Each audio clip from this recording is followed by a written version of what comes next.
नमस्कार. माझं नाव चिन्मय मांडलेकर. व्यवसायानं मी एक अभिनेता आहे, लेखक आहे, दिग्दर्शक आहे, निर्माताही आहे.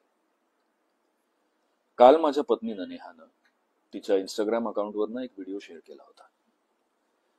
तो व्हिडिओ होता माझ्या मुलाला, ज्याचं नाव जहांगीर आहे, त्याच्या नावावरून आम्हाला होणारं ट्रोलिंग आणि त्याच्या नावावरून आमच्या कुटुंबाबद्दल पास केल्या जाणाऱ्या अत्यंत घाणेरड्या, अश्लाघ्य आणि हिणकस अशा कमेंट्स.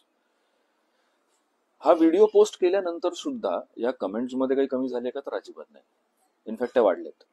आणि आता लोक त्या मुलाच्या पितृत्वापासून ते त्याच्या आईच्या चारित्र्यापासून सगळ्यावर शंका घेऊ लागलेले आहेत. एक व्यक्ती म्हणून मला त्याचा खूप त्रास होतो. मी अभिनेता आहे, पण म्हणून माझ्या मुलाला किंवा माझ्या पत्नीला कुठल्याही पद्धतीचा मानसिक त्रास जर होत असेल सोशल मीडियावरून, तर त्याच्यासाठी मी बांधील नाही. माझ्या कामावरून तुम्ही मला वाटेल ते बोलू शकता, तुम्हाला ते आवडलं नाही आवडलं, पर्सनली भेटून किंवा सोशल मीडियावर, पण माझ्या वैयक्तिक आयुष्याबद्दल बोलण्याचा हक्क तुम्हाला आहे असं मला वाटत नाही. मी माझ्या मुलाचं नाव जहांगीर का ठेवलं याच्याबद्दल आजपर्यंत अनेक प्लॅटफॉर्म्सवरनं मी यापूर्वी बोललेलो आहे. जर कोणाला इंटरेस्ट असेल तर त्यांनी ते व्हिडिओ जाऊन पाहावेत. काल नेहाने सुद्धा जेव्हा व्हिडिओ बनवला तेव्हा तिनं सुद्धा त्याची कारण मीमांसा केली, त्यामुळे ती करण्यात मी आता वेळ वाया घालवणार नाही. मला इतकंच सांगायचंय, मी छत्रपती शिवरायांची भूमिका करतो. मी आतापर्यंत 6 चित्रपटांमध्ये ती केली, आणि तरीही माझ्या मुलाचं नाव जहांगीर का, असा त्या ट्रोलिंगचा प्रमुख सूर आहे. कारण माझ्या मुलाचा जन्म 2013 साली झालाय, आज तो 11 वर्षाचा आहे. आणि हे ट्रोलिंग मला तेव्हा नाही झालं, हे आत्ता होतंय. त्यामुळे मला छत्रपती शिवरायांच्या भूमिकेनं आतापर्यंत खूप काही दिलं. महाराष्ट्रातल्या, महाराष्ट्राबाहेरच्या, देशाबाहेरच्या लाखो लोकांचं प्रेम दिलं.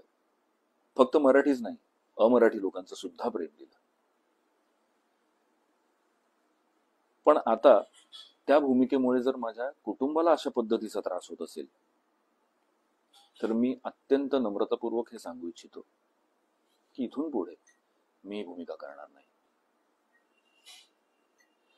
कारण मी करत असलेलं काम, मी करत असलेली भूमिका याचा जर माझ्या कुटुंबाला मानसिक त्रास होत असेल, तर एक वडील म्हणून, एक नवरा म्हणून आणि एक कुटुंब प्रमुख म्हणून मला माझं कुटुंब जपणं जास्त महत्वाचं आहे.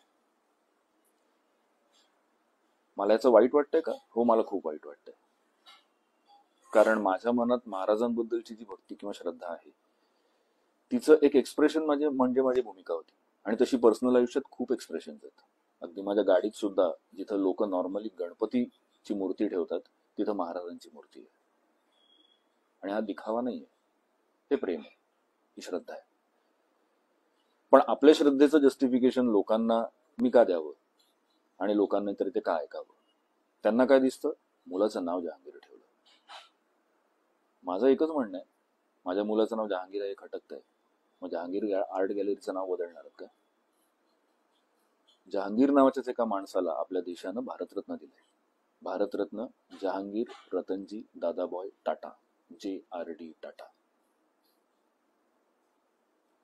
त्या JRD टाटांनी उभी केलेली एअर इंडिया, ज्याच्यातून आपण अभिमानानं प्रवास करतो, आणि त्यांनी उभे केलेले अनेक उद्योग ज्याचा फायदा भारतातल्या प्रत्येक नागरिकाला होतो, त्यांचा वापर करताना आपण हा विचार करतो का टायटनची घड्याळ पासून ते जे लोक त्यांच्या डिस्क मध्ये वगैरे काम करतात, गाड्या, आपण विचार नाही करत की यांचं नाव, ह्याच्या प्रणेत्याचं नाव जहांगीर होतं. पण ठीक आहे, मी एक अभिनेता आहे, अभिनेते नेहमीच सॉफ्ट टार्गेट असतात. इथे अजून एक गोष्ट मी नमूद करू इच्छितो की अनेक लोकांनी त्या ट्रोलिंग मध्ये असंही म्हटलेलं आहे की तुम्ही एका विशिष्ट राजकीय विचारसरणीला खतपाणी घातलं, मग आता तुम्हाला हे होणारच. तर मला आजपर्यंत कोणी, माझं चॅलेंज आहे, मला दाखवून द्यावं की मी आजपर्यंत कुठल्याही राजकीय पक्षाचा प्रचार केलाय, मी आजपर्यंत कुठल्याही राजकीय पक्षाच्या प्लॅटफॉर्मवर गेलोय, किंवा मी आजपर्यंत कुठल्याही राजकीय पक्षाच्या किंवा नेत्याच्या आधिपत्याखाली वावरलोय. असं कधीच नाही झालंय. माझी राजकीय विचारसरणी स्वतंत्र आहे.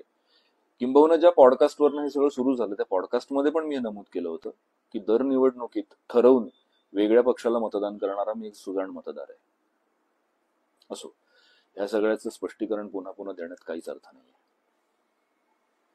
महाराजांच्या भूमिकेने आतापर्यंत मला खूप प्रेम दिलं, पण जर महाराजांची भूमिका मी केली म्हणून माझ्या कुटुंबाला आणि माझ्या 11 वर्षाच्या मुलाला ह्या मानसिक त्रासाला सामोरं जावं लागत असेल, तर त्यांची माफी मागून मी तुम्हा सगळ्यांसमोर हे जाहीर करू इच्छितो की इथून पुढं महाराजांची भूमिका मी